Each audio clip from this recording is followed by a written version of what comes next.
Start with an anti-rotation movement, and we'll give an example of this. This is our split stance anti-rotation toss. So it's a stationary anti-rotation toss. So feet aren't moving, hips are staying squared and braced, and then from there he's going to go into that scoop toss. So he's going to separate his hips from his shoulders. Man, that looks good. Good job. They would start with that, where I would rather start with something that's a little bit more dynamic.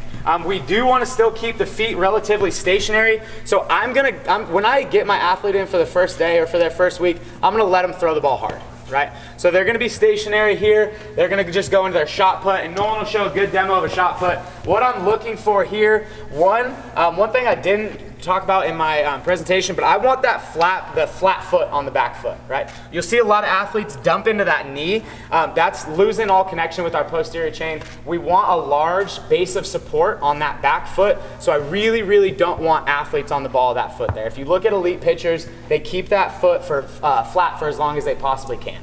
Right? From there, we want that elbow up high. We want that hand right through the ball, and I'm going to cue them to punch through the ball. I don't want to see any rotation. Right? So I want it to be a knuckleball. That way I know they're not throwing the ball and putting any unnecessary stress on that elbow. So Nolan's going to give a great demo of a shot put here. Oh yeah.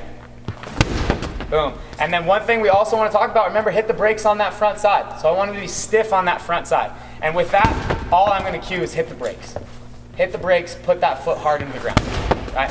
So we are going to go something like this, a stationary rotation throw, and then I'm going to progress into a stationary anti-rotation toss like he talked about. So there, we're really focusing on the ability to separate hips and shoulders, the ability of the T-spine to deliver that ball, but that's just one kind of tweak that we use just because I want athletes to feel like an athlete and get to that as soon as we can. So another example of an anti-rotation movement, just to kind of go, we're going to go split stance shot put now, split stance anti-rotation shot put.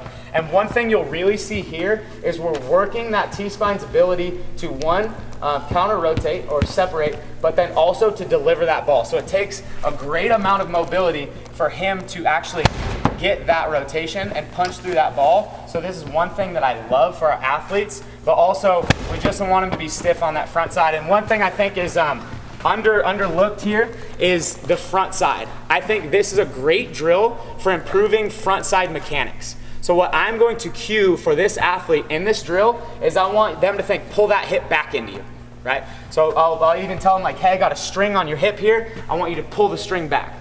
And you'll see right as he throws, you see that front leg stiffen, right? So it's a little bit less dynamic of a movement where we can still get exactly what we want out of that lead leg, but now we don't have to worry about their momentum carrying through. So it's going to put less stress on that front leg, but still get that same effect of that bracing position that I want on the front leg. And then from there, we'll go into, let's go to a step behind. So once we get them stationary comfortable with that shot put or the scoop toss, and I should probably preface this by saying we've got kind of two movements we use mostly. It's a shot put, which is gonna more closely resemble pitching, and a scoop toss, which is more closely going to resemble a swing. Like with pitchers, they sometimes ask me, why am I doing scoop toss? Because you're an athlete, just do the scoop toss. So you don't, with a pitcher, just have to do shot put. I think that these, like I said, the rotational movements are going to carry over no matter what. So I think use both for both your athletes. I'll use a scoop. Perfect, use a scoop. So now we're gonna go into some of it with momentum. So we would call this a momentum med ball throw. So there, I'm allowing that athlete to create a little bit more linear momentum than he would from that stationary position. But also I think it's just great for athleticism. I think another underlooked thing here is we're going to probably get a little bit more hip-shoulder separation with that front step. Because I'm stepping either forward or behind with that back leg, it's going to create that hip and shoulder separation without me even really having to cue it. It's also going to allow them to create more momentum into it and have to accept more momentum on that front leg.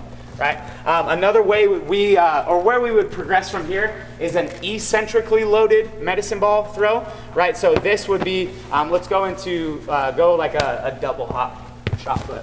Right? So this is where we're going to place some eccentric stress and allow that hip to load eccentrically.